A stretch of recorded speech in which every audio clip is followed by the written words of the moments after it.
السلام عليكم ورحمة الله وبركاته، ازي حضراتكم عاملين ايه؟ يا رب تكونوا بخير. مش هقول لكم بقى يعني على التفاعلات بقى واللايكات بقى والاشتراكات والحاجات دي كلها، انا مش شايف اي حاجة منكم، بس مش مشكلة. تمام؟ النهارده هتكلم في نقطة مختصرة ونقطة بسيطة جدا. تمام؟ النهارده حضرتك رحت كشفت عند الدكتور وكتب لك الانتي بايوتيك، السيفاكزون، السيفاترابيزون، اليوناسين، الحاجات دي كلها. يا جماعة مفيش حقنة بتتاخد من غير اختبار حساسية.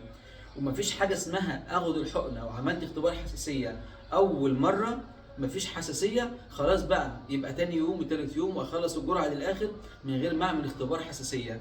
والله النقطه دي مهمه جدا جدا جدا.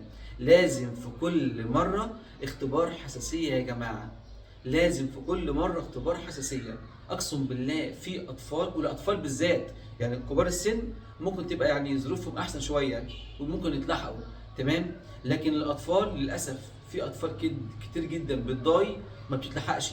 يا جماعه الاطفال لازم كل مره تاخد الحقنه يتعمل له اختبار حساسيه.